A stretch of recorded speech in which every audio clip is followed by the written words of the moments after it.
شاید یہ صبیحہ کے ان دنوں پشاور میں ہونے کا نتیجہ تھا جن دنوں امامہ اپنے گھر سے چلی آئی تھی، ورنہ شاید صبیحہ اور اس کے گھر والوں کو بھی کچھ مسائل کا سامنا کرنا پڑتا۔ مریم نے صبیحہ کو امامہ کی اپنے ہاں موجودگی کے بارے میں نہیں بتایا تھا۔ اس نے مکمل طور پر یوں ظاہر کیا تھا جیسے امامہ کی اس طرح گمشدگی باقی اسٹوڈنٹس کی طرح اس کے لیے بھی حیران کن بات تھی۔ چند ہفتے گزر جانے کے بعد جب امامہ کو یہ یقین ہو گیا کہ وہ ڈاکٹر سبط علی کے ہاں محفوظ ہے اور کوئی بھی وہاں تک نہیں پہنچ سکتا، تو اس نے سالار سکندر کو فون کیا۔ وہ اس سے نکاح کے پیپرز لینا چاہتی تھی۔ تب پہلی بار یہ جان کر اس کے پیروں کے نیچے سے زمین نکل گئی کہ سالار نے نہ تو طلاق کا حق اسے تفویض کیا تھا اور نہ ہی وہ اسے طلاق دینے کا ارادہ رکھتا تھا۔ ڈاکٹر سبط علی کے گھر پہنچنے کے بعد اس نے پہلی بار موبائل استعمال کیا تھا، اور وہ بھی کسی کو بتائے بغیر، اور سالار سے فون پر بات کرنے کے بعد اسے اپنی حماقت کا شدت سے احساس ہوا۔ اسے سالار جیسے شخص پر کبھی بھی اس حد تک اعتماد نہیں کرنا چاہیے تھا، اور اسے پیپرز کو دیکھنے میں کتنا وقت لگ سکتا تھا جو اس نے انہیں دیکھنے سے اجتناب کیا، اور پھر آخر اس نے پیپرز کی ایک کاپی فوری طور پر اس سے کیوں نہیں لی، کم از کم اس وقت جب وہ اپنے گھر سے نکل آئی تھی۔ اب اسے اندازہ ہو رہا تھا کہ وہ شخص اس کے لیے کتنی بڑی مصیبت بن گیا تھا، اور آئندہ آنے والے دنوں میں وہ اب ہر بات پر پچھتا رہی تھی۔ اگر اسے اندازہ ہوتا کہ وہ ڈاکٹر سبط علی جیسے آدمی کے پاس پہنچ جائے گی تو وہ کبھی بھی نکاح کرنے کی حماقت نہ کرتی، اور سالار جیسے آدمی کے ساتھ تو کبھی بھی نہیں۔ اور اگر اسے یقین ہوتا کہ ڈاکٹر سبط علی ہر حالت میں اس کی مدد کریں گے تو وہ کم از کم سالار کے بارے میں ان سے جھوٹ نہ بولتی، پھر وہ کوئی نہ کوئی راستہ نکال لیتے۔ مگر اب جب وہ انہیں بڑے دعوے اور یقین کے ساتھ یہ یقین دلا چکی تھی وہ کسی لڑکے کے ساتھ کسی بھی طرح انوالو نہیں تھی، تو اس نکاح کا انکشاف، اور وہ بھی اس لڑکے کے ساتھ جس کی برائیوں کے بارے میں وہ ڈاکٹر سبط علی سے بات کر چکی تھی، اور جس کے بارے میں وہ بھی یہ جانتے تھے کہ امامہ کے والدین نے اس کے خلاف اغوا کا کیس فائل کیا تھا، وہ نہیں جانتی تھی کہ وہ اب ڈاکٹر سبط علی کو یہ حقائق بتانے کی کوشش کرے گی تو ان کا رد عمل کیا ہوگا، اور وہ کم از کم اس وقت وہ واحد ٹھکانہ کھونے کے لیے تیار نہ تھی۔ اگلے کئی دن اس کی بھوک پیاس بالکل ختم ہو گئی، مستقبل یکدم بھوت بن گیا تھا، اور سالار سکندر، اسے اس شخص سے اتنی نفرت محسوس ہو رہی تھی کہ اگر وہ اس کے سامنے آ جاتا تو وہ اسے شوٹ کرتی تھی۔ اسے عجیب عجیب خدشے، اندیشے تنگ کرتے رہتے۔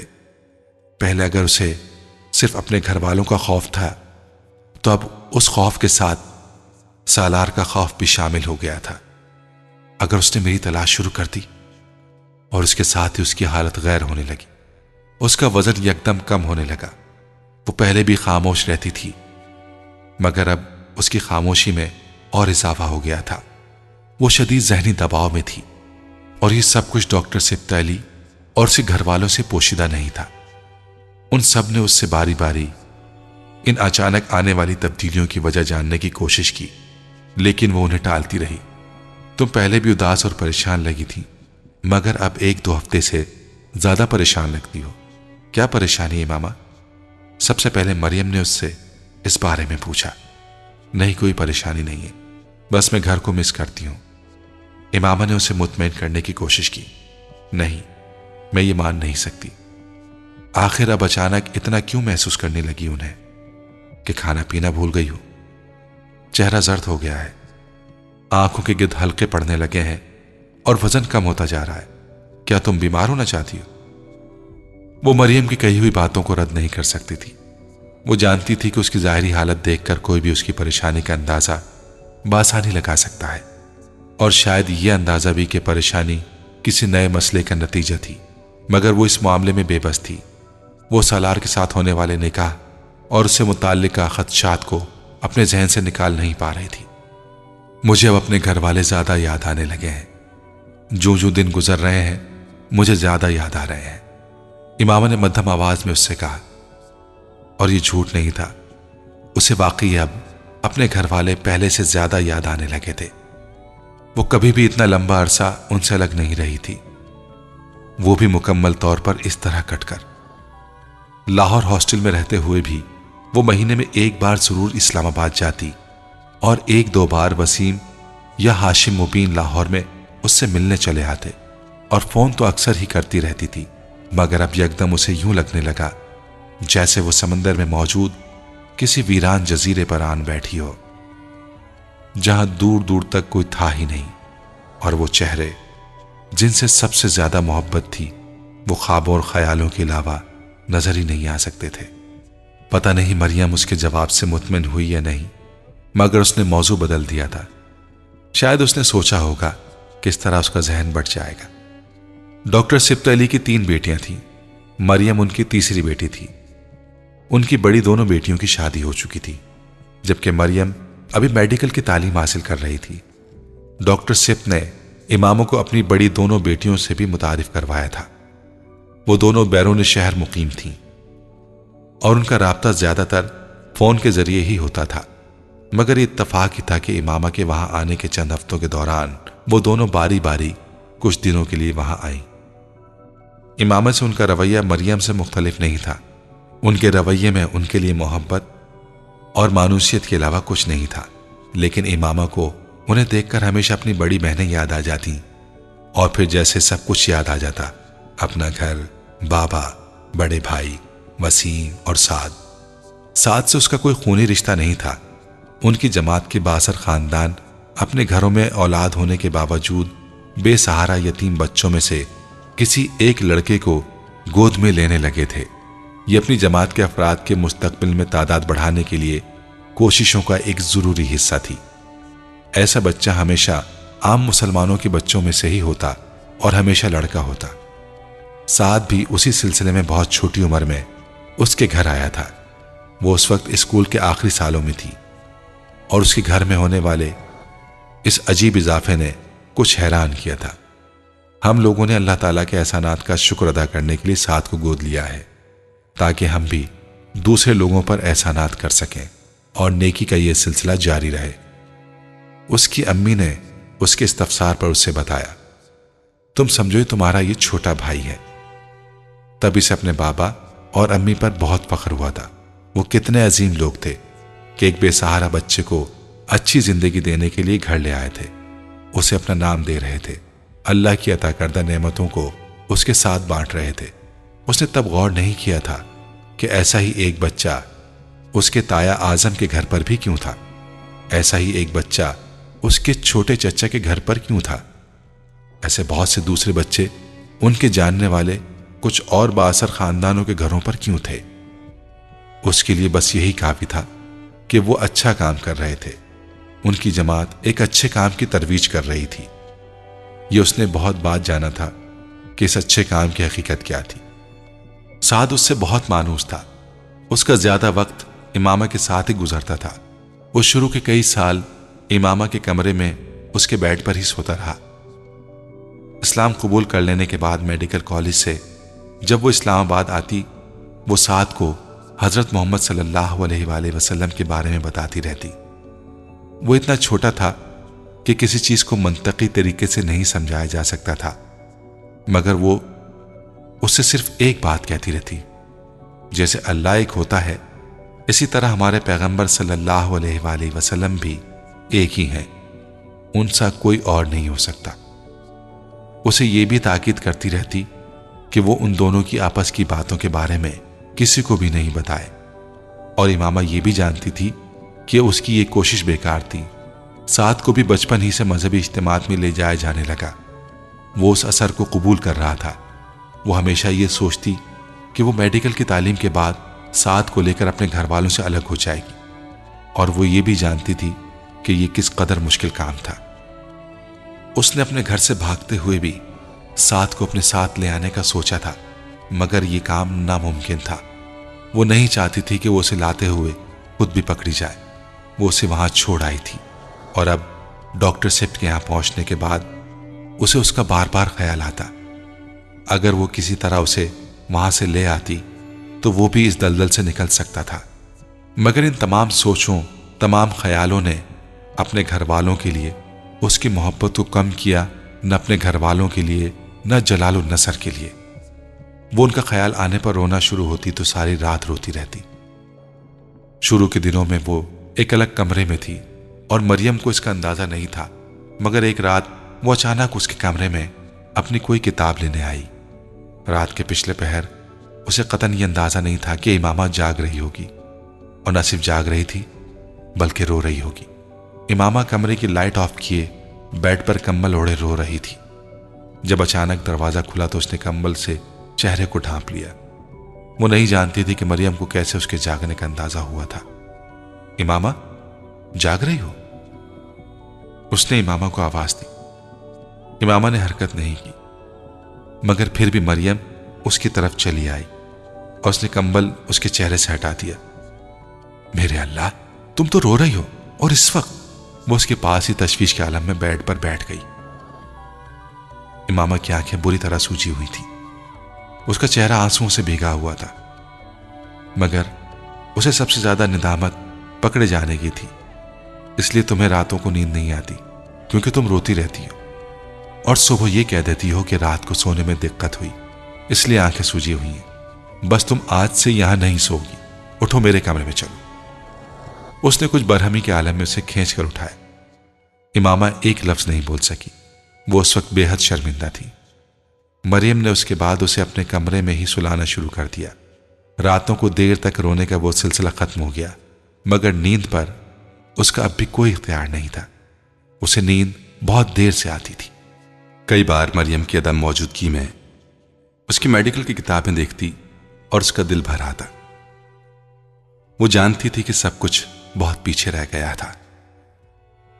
صبح مریم اور ڈاکٹر سپ کے گھر سے چلے جانے کے بعد وہ سارا دن آنٹی کے ساتھ گزار دیتی، یا شاید وہ سارا دن ان کے ساتھ رہنے کی کوشش کرتی تھی۔ وہ اسے اکیلا نہ رہنے دینے کی کوشش میں مصروف رہتی تھی، مگر ان کے ساتھ ہوتے ہوئے بھی وہ پتہ نہیں کن کن سوچوں میں ڈوبی رہتی تھی۔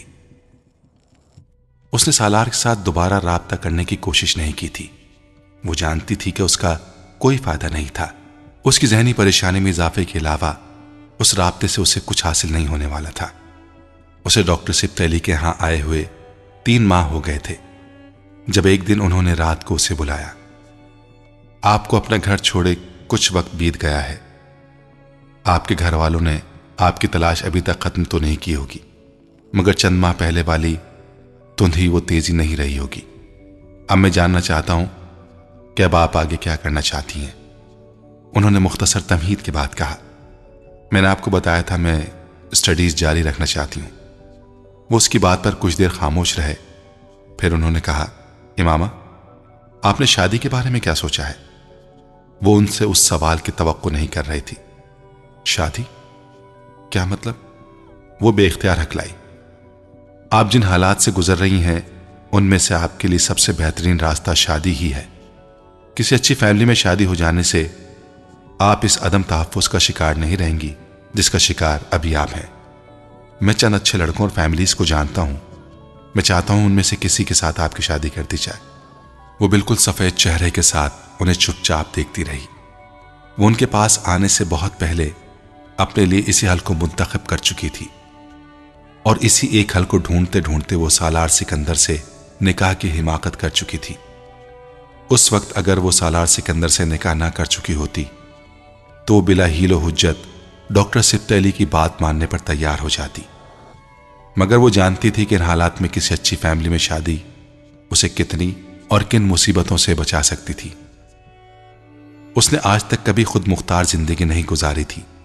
وہ ہر چیز کے لیے اپنی فیملی کی محتاج رہی تھی، اور وہ یہ تصور کرتے ہوئے بھی خوفزدہ ہی رہتی تھی کہ آخر وہ کب اور کس طرح اپنے بلبوتے پر زندگی گزار سکے گی۔ مگر سالار سے وہ نکاح اس کے گلے کی ایسی ہڈی بن گیا تھا جسے وہ نہ نگل سکتی تھی اور نہ اگل سکتی تھی۔ نہیں، میں شادی نہیں کرنا چاہتی۔ کیوں؟ اس کے پاس اس سوال کا جواب موجود تھا، مگر حقیقت بتانے کے لیے حوصلہ نہیں تھا۔ ڈاکٹر سپتیلی اس کے بارے میں کیا سوچتے؟ یہ کہ وہ ایک جھوٹی لڑکی ہے جو اب تک انہیں دھوکہ دیتے ہوئے ان کے پاس رہ رہی تھی، یا یہ کہ شاید وہ سالار سے شادی کے لیے ہی اپنے گھر سے نکلی تھی اور باقی سب کچھ کے بارے میں جھوٹ بول رہی تھی، اور اگر انہوں نے حقیقت جان لینے پر اس کی مدد سے معذرت کر لی یا اسے گھر چلے جانے کا کہا، اور اگر انہوں نے اس کے والدین سے رابطہ کرنے کی کوشش کی تو وہ 3 ماہ سے ڈاکٹر سبطی علی کے پاس تھی۔ وہ کتنے اچھے تھے وہ بخوبی جانتی تھی، لیکن وہ اس قدر خوفزدہ اور محتاط تھی کہ وہ کسی قسم کا رسک لینے پر تیار نہ تھی۔ میں پہلے اپنی تعلیم مکمل کرنا چاہتی ہوں تاکہ کسی پر بوجھ نہ بنوں، کسی پر بھی۔ شادی کر لینے کی صورت میں اگر مجھے بعد میں کسی بھی پریشانی کا سامنا کرنا پڑا تو میں کیا کروں گی؟ اس وقت تو میرے لیے شاید تعلیم حاصل کرنا بھی ممکن نہیں رہے گا۔ اس نے ایک لمبی خاموشی کے بعد جیسے کسی فیصلے پر پہنچتے ہوئے ڈاکٹر سبطی علی سے کہا، امامہ، ہم ہمیشہ آپ کی مدد کرنے کے لیے موجود رہیں گے۔ آپ کی شادی کر دینے کا مطلب یہ نہیں ہوگا کہ میرے گھر سے آپ کا تعلق ختم ہو جائے گا یا میں آپ سے جان چھڑانا چاہتا ہوں۔ آپ میرے لیے میری چوتھی بیٹی ہیں۔ امامہ کی آنکھوں میں آنسو آ گئے۔ میں آپ پر کوئی دباؤ نہیں ڈالوں گا، جو آپ چاہیں گی وہی ہوگا، یہ صرف میری ایک تجویز تھی۔ ڈاکٹر سبطی علی نے کہا، کچھ سال گزر جانے دیں، اس کے بعد میں شادی کر لوں گی، جہاں بھی آپ کہیں گے۔ اس نے ڈاکٹر سبطی علی سے کہا، مگر ابھی فوری طور پر نہیں، ابھی مجھے سالار سکندر سے جان چھڑانی ہے، اس سے طلاق لینے کا کوئی راستہ تلاش کرنا ہے۔ وہ ان سے بات کرتے ہوئے سوچ رہی تھی، کس شہر میں پڑھنا چاہتی ہیں آپ؟ ڈاکٹر سبطی علی نے مزید کوئی دباؤ نہیں ڈالا، کسی بھی شہر میں، میری کوئی ترجیح نہیں ہے۔ اس نے ان سے کہا، وہ اپنے گھر سے آتے ہوئے اپنے سارے ڈاکومنٹس، اپنے پاس موجود زیورات اور رقم بھی لے آئی تھی۔ جب ڈاکٹر سبطی علی نے اس گفتگو کے چند دن بعد اسے بلا کر ملتان میں اس کے ایڈمیشن کے فیصلے کے بارے میں بتانے کے ساتھ اس کے ڈاکومنٹس کے بارے میں پوچھا تو وہ اس بیگ کو لے کر ان کے پاس چلی آئی۔ اس نے ڈاکومنٹس کا ایک لفافہ نکال کر انہیں دیا، پھر زیورات کا لفافہ نکال کر ان کی میز پر رکھ دیا۔ میں یہ زیورات اپنے گھر سے لائی ہوں، یہ بہت زیادہ تو نہیں ہے، مگر پھر بھی اتنے ہیں کہ میں نے بیچ کر کچھ عرصے آسانی سے اپنی تعلیم کے اخراجات اٹھا سکتی ہوں۔ نہیں، یہ زیورات بیچنے کی ضرورت نہیں ہے، یہ آپ کی شادی کے کام آئیں گے۔ جہاں تک تعلیمی اخراجات کا تعلق ہے تو آپ کو پتا ہونا چاہیے کہ آپ میری ذمہ داری ہیں، آپ کو اس سلسلے میں پریشان ہونے کی ضرورت نہیں ہے۔ وہ بات کرتے کرتے چونکے، ان کی نظر اس ٹیبل پر رکھے چھوٹے سے کھلے بیگ کے اندر تھی۔ امامہ نے ان کی نظروں کا تعاقب کیا۔ وہ بیگ میں نظر آنے والے چھوٹے سے پستول کو دیکھ رہے تھے۔ امامہ نے قدر شرمندگی کے عالم میں اس پسٹل کو بھی نکال کر ٹیبل پر رکھ دیا۔ یہ میرا پسٹل ہے، میں یہ گھر سے لائی ہوں۔ میں نے آپ کو بتایا تھا مجھے سالار سے مدد لینی تھی، اور وہ اچھا لڑکا نہیں تھا، وہ انہیں اس کے بارے میں مزید نہیں بتا سکتی تھی۔ ڈاکٹر سبطی علی پسٹل کو اٹھا کر دیکھ رہے تھے۔ چلانا آتا ہے آپ کو اسے؟ امامہ نے افسردہ مسکراہٹ کے ساتھ اسبات میں سر ہلا دیا۔ کالج میں NCC کی ٹریننگ ہوئی تھی، میرا بھائی وسیم بھی رائفل شوٹنگ کلب میں جایا کرتا تھا، کبھی کبھار مجھے بھی ساتھ لے جاتا تھا۔ میں نے اپنے بابا سے ضد کر کے خریدا تھا، یہ گولڈ پلیٹڈ ہے۔ وہ ان کے ہاتھ میں پکڑے ہوئے پسٹل کو دیکھتے ہوئے مدھم آواز میں کہہ رہی تھی، آپ کے پاس اس کا لائسنس ہے مگر وہ ساتھ لے کر نہیں آئی۔ پھر آپ اسے یہیں پر رہنے دیں، ملتان ساتھ لے کر نہ جائیں، زیورات کو لاکر میں رکھوا دیتے ہیں۔ امامہ نے سر ہلا دیا۔ وہ چند ماہ بعد ملتان اپنی سٹڈیز کے سلسلے کو ایک بار پھر جاری رکھنے کے لیے آ گئی تھی۔ ایک شہر سے دوسرے شہر، دوسرے سے تیسرے شہر، ایک ایسا شہر جس کے بارے میں اس نے کبھی خواب میں بھی نہیں سوچا تھا، مگر اس نے تو خواب میں اور بہت کچھ بھی نہیں سوچا تھا۔ کیا اس نے کبھی یہ سوچا تھا کہ وہ 20 سال کی عمر میں ایک بار پھر BSc میں داخلہ لے گی؟ اس عمر میں جب لڑکیاں BSc کر چکی ہوتی ہیں، کیا اس نے کبھی یہ سوچا تھا کہ وہ اپنی مرضی سے میڈیکل کالج چھوڑ دے گی؟ کیا اس نے کبھی یہ سوچا تھا کہ وہ اپنے والدین کے لیے کبھی اس قدر تکلیف اور شرمندگی کا باعث بنے گی؟ کیا اس نے کبھی سوچا تھا کہ وہ اسد کے بجائے کسی اور سے محبت کرے گی، یا پھر اس سے شادی کے لیے یوں پاگلوں کی طرح کوشش کرے گی؟ کیا کبھی اس نے سوچا تھا کہ ان کوششوں میں ناکامی کے بعد وہ سالار سکندر جیسے کسی لڑکے کے ساتھ اپنی مرضی سے نکاح کر لے گی؟ اور کیا اس نے یہ سوچا تھا کہ ایک بار گھر سے نکل جانے کے بعد اسے ڈاکٹر سبطی علی کے گھرانے جیسا گھر مل سکے گا؟ اسے باہر کی دنیا میں پھرنے کی عادت نہیں تھی، اور اسے باہر کی دنیا میں پھرنا نہیں پڑا تھا۔ اپنے گھر سے نکلتے وقت اس نے اللہ سے اپنی حفاظت کی بے تحاشا دعائیں مانگی تھی۔ اس نے دعائیں مانگی تھی کہ اسے در بدر نہ پھرنا پڑے۔ وہ اتنی بولڈ نہیں تھی کہ وہ مردوں کی طرح ہر جگہ دندناتی پھرتی، اور واقعی نہیں جانتی تھی کہ جب اسے اپنے چھوٹے چھوٹے کاموں کے سلسلے میں خود جگہ جگہ پھرنا پڑے گا، ہر طرح کے مردوں اور لوگوں کا سامنا کرنا پڑے گا، تو وہ کیسے کرے گی؟ وہ بھی اس صورت میں جبکہ اس کے پیچھے فیملی بیک گراؤنڈ نام کی کوئی چیز نہیں رہی تھی۔ وہ اپنی فیملی کے سائے کے نیچے لاہور آ کر میڈیکل کالج میں پڑھنا اور آگے تعلیم حاصل کرنے کے لیے باہر جانے کے خواب دیکھنا اور بات تھی۔ تب اس کے لیے کوئی مالی مسائل نہیں تھے، اور ہاشم مبین کے پاس اتنی دولت اور اثر و رسوخ تھا کہ صرف ہاشم مبین احمد کا نام کا حوالہ کسی بھی شخص کو اس سے بات کرتے ہوئے مروب اور محتاط کر دینے کے لیے کافی تھا۔ گھر سے نکلنے کے بعد اسے جس ماحول کے سامنے کا خدشہ تھا، اس ماحول کا سامنا اسے نہیں کرنا پڑا تھا۔ پہلے سالار اسے بخیریت لاہور چھوڑ گیا تھا، اور اس کے بعد ڈاکٹر سبطہ علی تک رسائی، جس کے بعد اسے اپنے چھوٹے بڑے کسی کام کے لیے کسی دقت کا سامنا نہیں کرنا پڑا تھا۔ ڈاکومنٹس میں نام کی تبدیلی، ملتان میں ایڈمیشن، ہاسٹل میں رہائش کا انتظام، اس کے تعلیمی اخراجات کی ذمہ داری، وہ اس ایک نعمت کے لیے اللہ کا جتنا شکر ادا کرتی وہ کم تھا۔ کم از کم اسے کسی برے ماحول میں بقا کی جنگ لڑنے کے لیے جگہ جگہ دھکے کھانے نہیں پڑے تھے۔ وہ ملتان چلی آئی۔ یہ اس کے لیے زندگی کے ایک نئے دور کا آغاز تھا، ایک مشکل اور تکلیف دہ دور۔ وہ ہاسٹل میں رہ رہی تھی، اور وہ عجیب زندگی تھی۔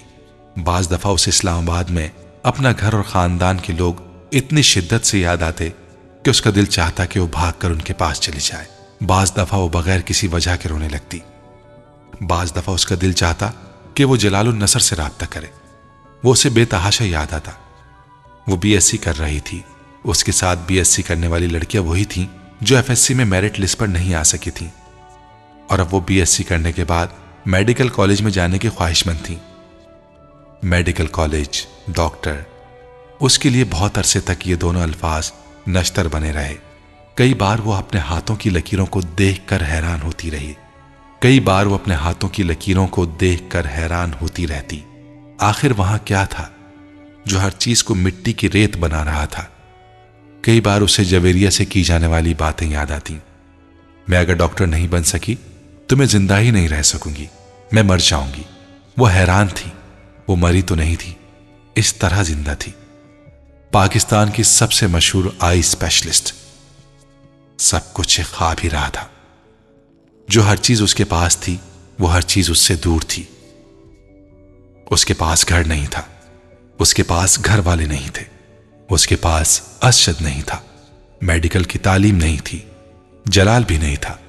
وہ زندگی کی ان آسائشوں سے ایک ہی جھٹکے میں محروم ہو گئی تھی جن کی وہ عادی تھی، اور اس کے باوجود وہ زندہ تھی۔ امامہ کو کبھی اندازہ نہیں تھا کہ وہ اس قدر بہادر تھی یا کبھی ہو سکتی تھی، مگر وہ ہو گئی تھی۔ وقت گزرنے کے ساتھ ساتھ اس کی تکلیف میں کمی آنا شروع ہو گئی تھی، یوں جیسے اسے صبر آ رہا تھا۔ اللہ کے بعد شاید زمین پر یہ ڈاکٹر سبطہ علی تھے جس کی وجہ سے وہ آہستہ آہستہ سنبھلنے لگی تھی۔ مہینے میں ایک بار ویکینڈ پر وہ ان کے پاس لاہور آتی۔ وہ وقتاً فوقتاً اسے ہاسٹل فون کرتے رہتے، اسے کچھ نہ کچھ بھجواتے رہتے۔ ان کی بیٹیاں اور بیوی بھی اس کا بہت خیال رکھتے تھے۔ وہ ان کے نزدیک ان کے ایک گھر کا فرد بن چکی تھی۔ اگر یہ لوگ نہ ہوتے تو میرا کیا ہوتا، وہ کئی بار سوچتی۔ ملتان میں اپنے قیام کے دوران بھی اس نے سالار کو کبھی اپنے ذہن سے فراموش نہیں کیا تھا۔ تعلیم کا سلسلہ باقاعدہ طور پر شروع کرنے کے بعد وہ ایک بار اس سے رابطہ کرنا چاہتی تھی، اور اگر وہ پھر اسے طلاق دینے سے انکار کر دیتا تو وہ بالآخر ڈاکٹر سبطہ علی کو اس تمام معاملے کے بارے میں بتا دینا چاہتی تھی۔ اور سالار سے رابطہ اس نے بی ایس سی کے امتحانات سے فارغ ہونے کے بعد لاہور آنے سے پہلے کیا۔ اس کے پاس موجود سالار کے موبائل کا استعمال وہ بہت پہلے ترک کر چکی تھی۔ وہ نہیں جانتی تھی کہ 2 سال کے عرصے میں سالار دوبارہ اسی موبائل کا استعمال کرنا شروع کر چکا ہے، یا پھر اس نئے نمبر کو استعمال کر رہا تھا جو اس نے اپنا موبائل دینے کے بعد دیا تھا۔ ایک پی سی او سے اس نے سب سے پہلے اس کا نیا نمبر ڈائل کیا، وہ نمبر کسی کے استعمال میں نہیں تھا۔ پھر اس نے اپنے پاس موجود موبائل کے نمبر کو ڈائل کیا، وہ نمبر بھی کسی کے استعمال میں نہیں تھا۔ اس کا واضح مطلب یہی تھا کہ اب وہ کوئی اور نمبر لیے ہوئے تھا اور وہ نمبر اس کے پاس نہیں تھا۔ اس نے بالآخر گھر کا نمبر ڈائل کیا۔ کچھ دیر تک بیل ہوتی رہی، پھر فون اٹھا لیا۔ ہیلو، کسی عورت نے دوسری طرف سے کہا۔ ہیلو، میں سالار سکندر سے بات کرنا چاہتی ہوں، امامہ نے کہا۔ سالار صاحب سے؟ آپ کون بول رہی ہیں؟ امامہ کو اچانک محسوس ہوا جیسے اس عورت کے لہجے میں یکدم تجسس پیدا ہوا تھا۔ امامہ کو پتہ نہیں کیوں اس کی آواز شناسا سی لگی۔ اس سے پہلے کہ وہ کچھ کہتی، اچانک اس عورت نے بڑے پرجوش آواز میں کہا، امامہ بی بی، آپ امامہ بی بی ہیں؟ ایک کرنٹ کھا کر امامہ نے بے اختیار کریڈل دبا دیا۔ وہ کون تھی جس نے صرف آواز سے پہچان لیا تھا، اتنے سالوں بعد بھی؟ اور اتنی جلدی، وہ بھی سالار سکندر کے گھر پر؟ کچھ دیر اس کے ہاتھ کانپتے رہے۔ وہ پی سی او کے اندر والے کیبن میں تھی اور کچھ دیر ریسیور اسی طرح ہاتھ میں لیے بیٹھی رہی۔ جو بھی ہو، مجھے ڈرنے کی ضرورت نہیں۔ میں اسلام آباد سے اتنی دور ہوں کہ یہاں مجھ تک کوئی نہیں پہنچ سکتا۔ مجھے خوف زدہ ہونے کی ضرورت نہیں، اس نے سوچا اور پی سی او کے مالک کو ایک بار پھر کال ملانے کے لیے کہا۔ فون کی گھنٹی بجنے پر اس بار فون اٹھا لیا گیا تھا، مگر اس بار بولنے والا کوئی مرد تھا، وہ سالار نہیں تھا۔ وہ یہ آواز سنتے ہی جان گئی تھی۔ میں سالار سکندر سے بات کرنا چاہتی ہوں، آپ امامہ ہاشم ہیں؟ مرد نے کھردری آواز میں کہا۔ اس بار امامہ کو کوئی شوق نہیں لگا۔ جی۔ دوسری طرف خاموشی چھا گئی۔ آپ ان سے میری بات کروا دیں۔ یہ ممکن نہیں ہے، دوسری طرف سے کہا۔ کیوں؟ سالار زندہ نہیں ہے۔ کیا؟ بے اختیار امامہ کے حلق سے نکلا۔ وہ مر گیا؟ ہاں۔ کب؟ اس بار مرد خاموش رہا۔ آپ سے آخری بار ان کا رابطہ کب ہوا؟ اس کے سوال کا جواب دینے کے بجائے اس آدمی نے کہا، چند سال پہلے، 2.5 سال پہلے، 1 سال پہلے اس کی ڈیتھ ہوئی ہے۔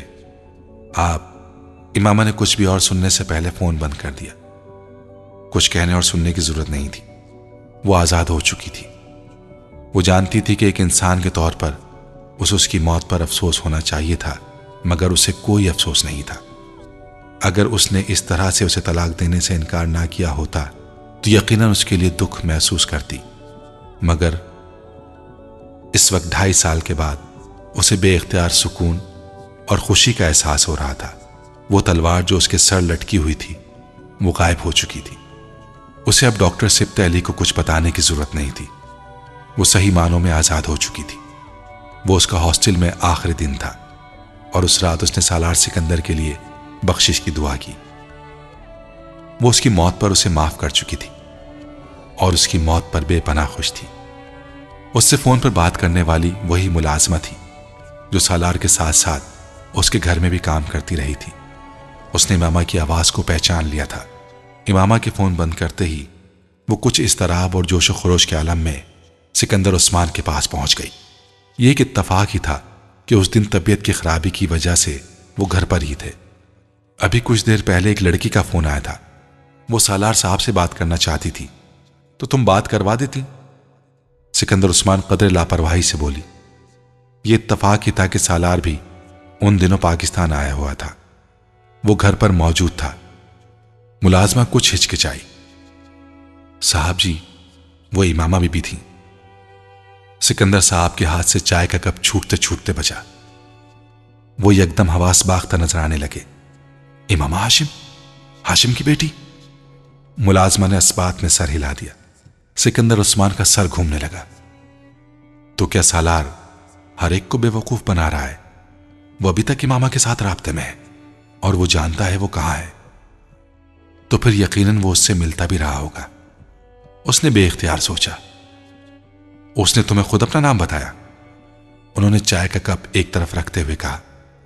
نہیں، میں نے ان کی آواز پہچان لی، اور جب میں نے ان کا نام لیا انہوں نے فون بند کر دیا۔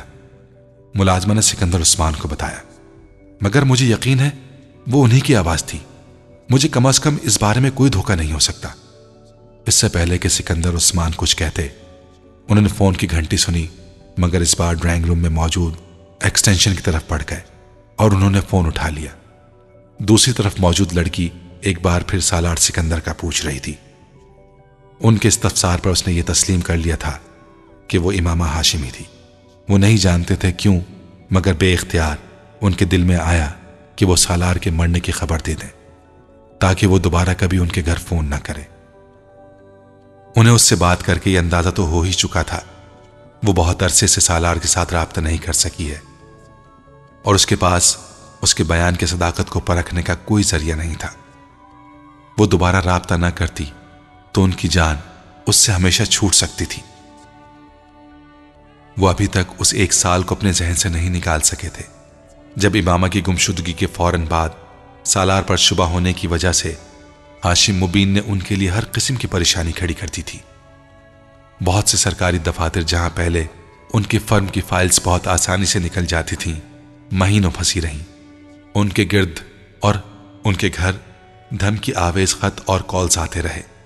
کئی لوگوں نے بلا واسطہ طور پر ان پر دباؤ ڈالا کہ ہاشم مبین احمد کی بیٹی کی واپسی کے لیے ان کی مدد کریں۔ ایک لمبے عرصے تک سالار کی نگرانی کی گئی اور نگرانی کا یہ سلسلہ صرف پاکستان ہی نہیں باہر بھی جاری رہا، مگر جب کسی بھی طرح امامہ سے اس کے رابطے کا کوئی ثبوت یا سراغ نہیں ملا تو رفتہ رفتہ یہ تمام سرگرمیاں ختم ہو گئیں۔ سکندر عثمان کی بے پناہ کوشش کے باوجود بھی ہاشم مبین کے ساتھ ان کے تعلقات بحال نہیں ہوئے، مگر ان کی طرف سے عدم تحفظ کا اندیشہ ختم ہو گیا تھا۔ اب 2.5 سال بعد وہ لڑکی ایک بار پھر سالار سے رابطہ کرنا چاہتی تھی۔ وہ کسی صورت بھی دوبارہ ان حالات کا سامنا نہ خود کرنا چاہتے تھے، نہ ہی سالار کو کرنے دینا چاہتے تھے۔ اگر وہ خود ہاشم مبین احمد کی ٹکر کے آدمی نہ ہوتے تو اب تک اس سے زیادہ نقصان اٹھا چکے ہوتے جتنا نقصان انہوں نے اس 1 سال اور خاص طور پر شروع کے چند ماہ میں اٹھایا تھا۔ وہ امامہ کو اس طلاق نامے کی ایک کاپی بھجوانا چاہتے تھے جو سالار کی طرف سے انہوں نے تیار کیا تھا، اور انہیں اس میں کوئی دلچسپی نہیں تھی کہ وہ جائز تھا یا نہیں۔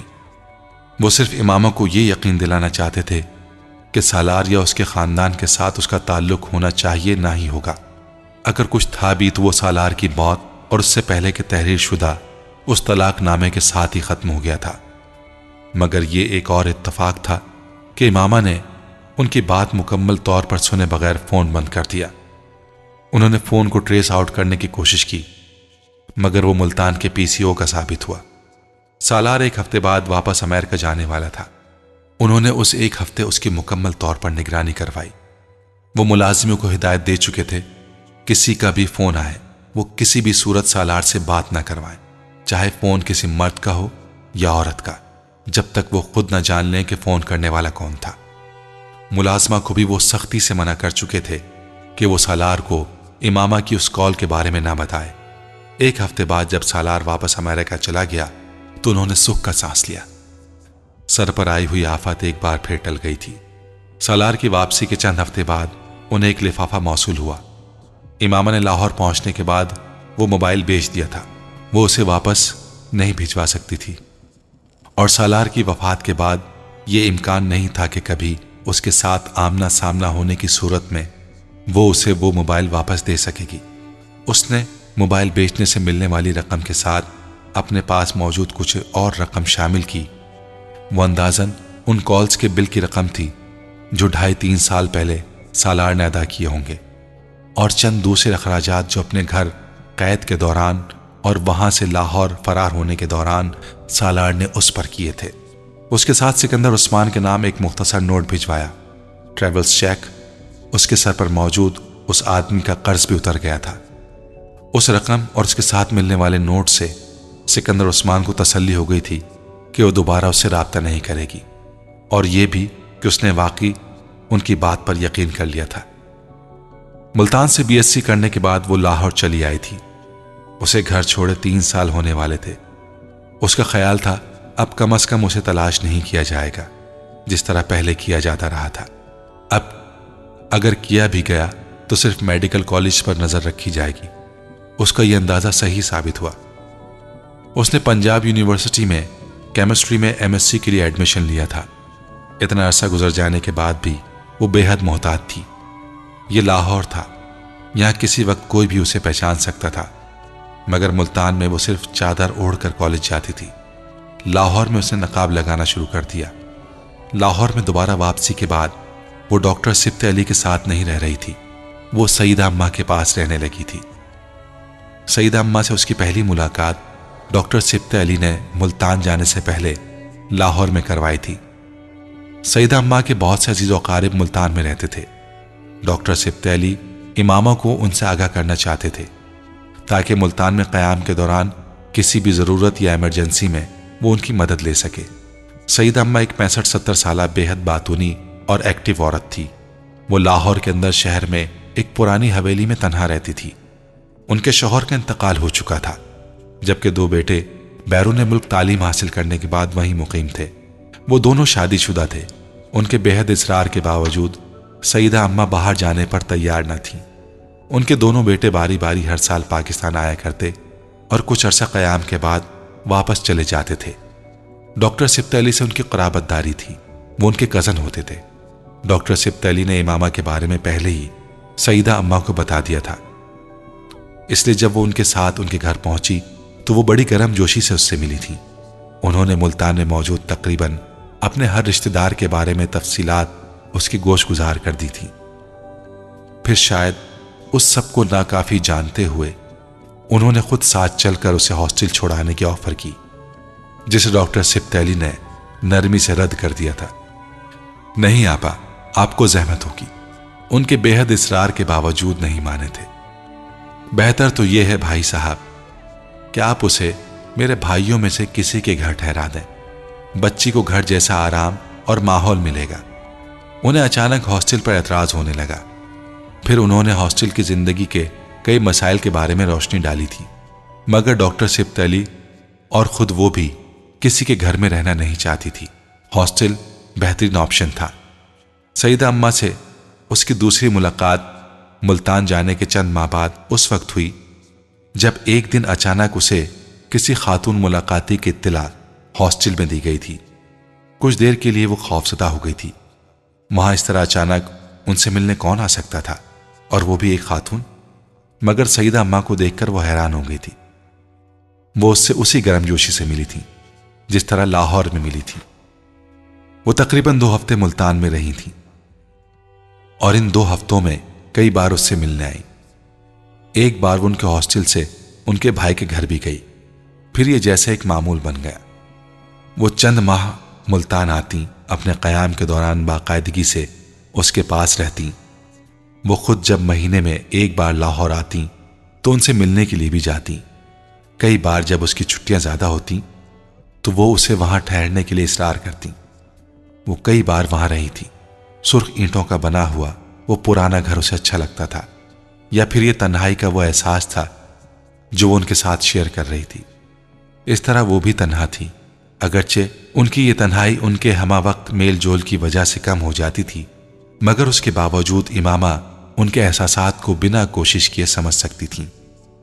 لاہور واپس شفٹ ہونے سے بہت عرصہ پہلے انہوں نے امامہ سے یہ جان لینے کے بعد کہ وہ MSc لاہور سے کرنا چاہ رہی ہے، اسے ساتھ رکھنے کے لیے اصرار شروع کر دیا۔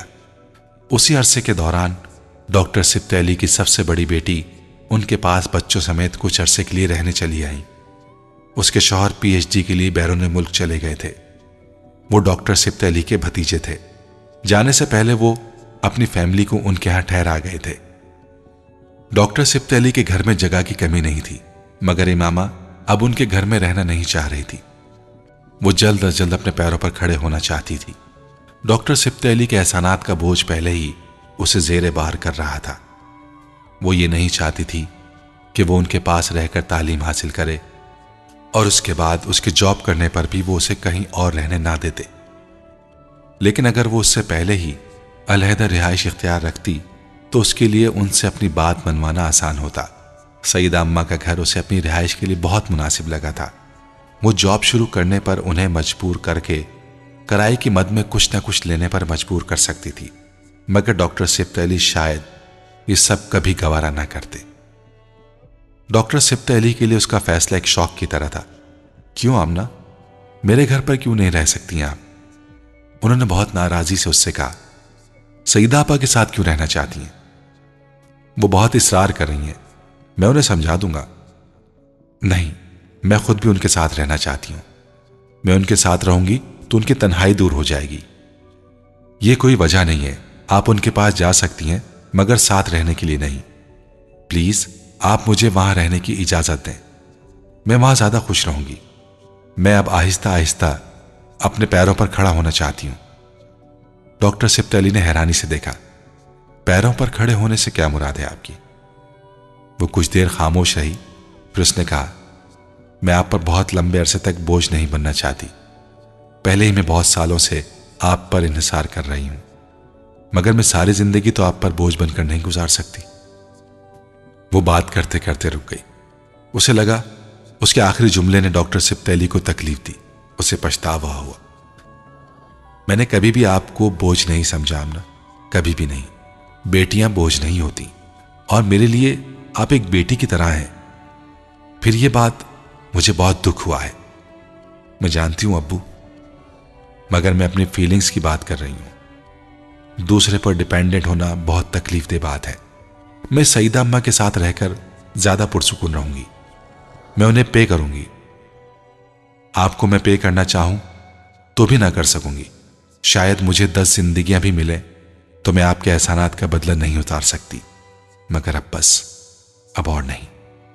میں نے زندگی کو گزارنے کے سارے طریقے بھی سیکھنے ہیں، مجھے سیکھنے دیں۔ ڈاکٹر سبط علی نے اس کے بعد اسے دوبارہ اپنے گھر میں رہنے پر مجبور نہیں کیا تھا۔ وہ اس کے لیے بھی ان کے احسان مند تھی۔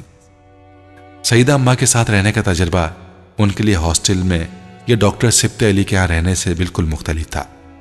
ان کے پاس ایک عجیب سی آزادی اور خوشی کا احساس ہوا تھا۔ وہ بالکل اکیلی رہتی تھیں، صرف ایک ملازمہ تھی جو دن کے وقت گھر کے کام کر دیا کرتی تھی اور شام کو واپس چلی جایا کرتی تھی۔ وہ بے حد سوشل لائف گزارتی تھیں۔ محلے میں ان کا بہت آنا جانا تھا۔ وہ نہ صرف محلے میں بلکہ اپنے رشتہ داروں کے ہاں بھی، ان کے گھر بھی اکثر کوئی نہ کوئی آتا رہتا تھا۔ انہوں نے محلے میں ہر ایک سے امامہ کا تعارف اپنی بھانجی کہہ کر کروایا تھا، اور چند سالوں کے بعد یہ تعارف بھانجی سے بیٹی میں تبدیل ہو گیا تھا۔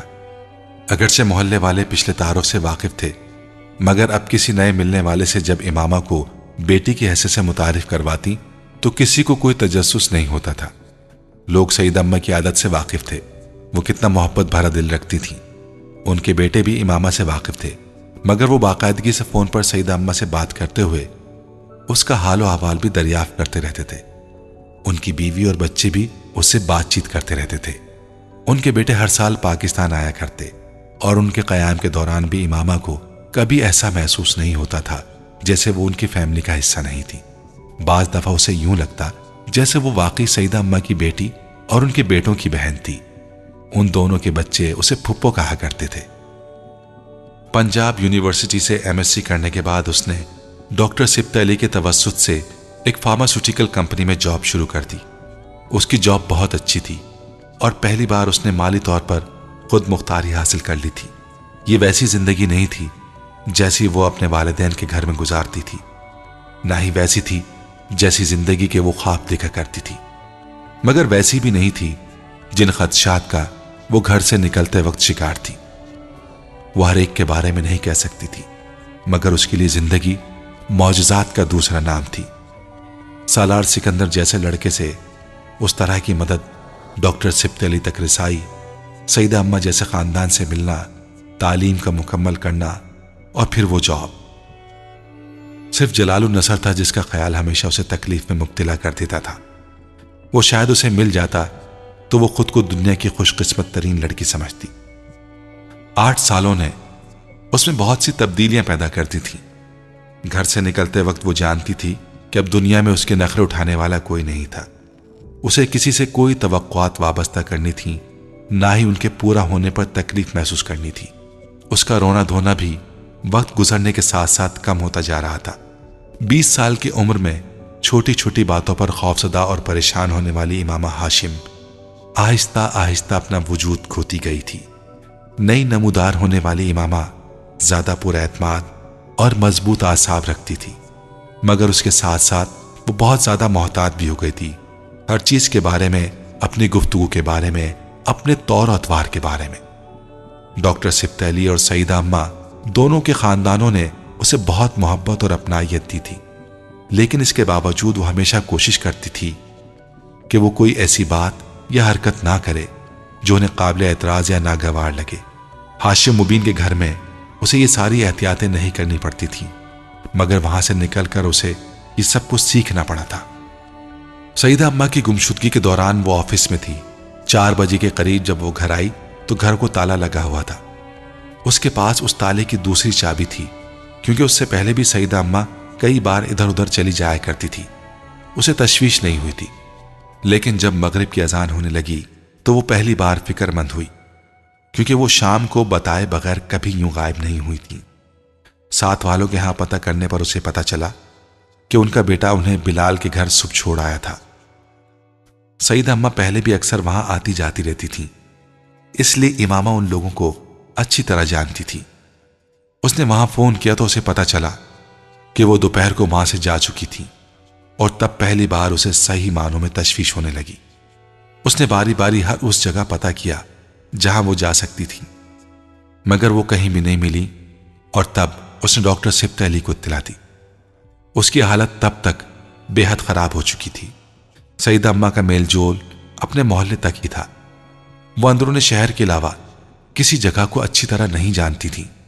انہیں کسی دوسری جگہ جانا ہوتا تو وہ ہمسایوں کے کسی لڑکے کے ساتھ جاتی یا پھر امامہ کے ساتھ، اور یہی بات امامہ کو تشویش میں مبتلا کر رہی تھی۔ دوسری طرف سالار اندرون شہر کے سوا تمام پوش علاقوں سے واقف تھا۔ اگر اسے اندرون شہر کے بارے میں تھوڑی بہت ہی معلومات ہوتی تب بھی وہ سیدہ اماں کے ادھورے پتے کے باوجود کسی نہ کسی طرح ان کے گھر پہنچ جاتا۔ ڈاکٹر سبط علی نے رات گئے اسے سیدہ اماں کی خیریت سے اپنے کسی جاننے والے کے پاس ہونے کی اطلاع دی، اور امامہ کی جیسے جان میں جان آئی۔ مزید 1 گھنٹے بعد دروازے کی بیل بجی تھی۔ اس نے تقریباً بھاگتے ہوئے جا کر دروازہ کھولا۔ دروازے کی اوٹ سے اس نے سیدہ اماں کے پیچھے کھڑے ایک خوش شکل آدمی کو دیکھا، جس نے دروازہ کھلنے پر اسے سلام کیا اور پھر سیدہ اماں کو خدا حافظ کہتے ہوئے مڑ گیا اور اس دوسرے دراز قامت شخص کے پیچھے چلنے لگا جس کی امامہ کی طرف پشت تھی۔ امامہ نے اس پر غور نہیں کیا، وہ تو بے اختیار سیدہ اماں سے لپٹ گئی تھی۔ سیدہ اماں اگلے کئی دن اس کے سامنے ان دونوں کا نام لیتی رہی، سالار اور فرقان۔ امامہ کو پھر بھی شبہ نہیں ہوا کہ وہ سالار سکندر بھی ہو سکتا تھا۔ مردہ لوگ زندہ نہیں ہو سکتے تھے، اور اسے اگر اس کی موت کا یقین نہ بھی ہوتا تب بھی سالار سکندر جیسا شخص نہ تو ڈاکٹر سبط علی کا شناسہ ہو سکتا تھا اور نہ ہی اس میں اس کی طرح اچھائیاں ہو سکتی تھیں جن کا ذکر سیدہ اماں وقتاً فوقتاً کرتی رہتی تھیں۔ اس کے کچھ عرصے بعد اس نے جس شخص کو اس رات سیدہ اماں کے ساتھ سیڑھیوں پر کھڑے دیکھا تھا، اس شخص سے اس کی پہلی ملاقات ہوئی تھی۔ فرقان اپنی بیوی کے ساتھ ان کے ہاں آیا تھا۔ اسے وہ اور اس کی بیوی دونوں اچھے لگے تھے۔ پھر وہ چند ایک بار اور ان کے گھر آئے تھے۔ ان کے ساتھ ان کی شناسائی میں اضافہ ہو گیا تھا۔ اسے جاب کرتے تقریباً 2 سال ہو چکے تھے۔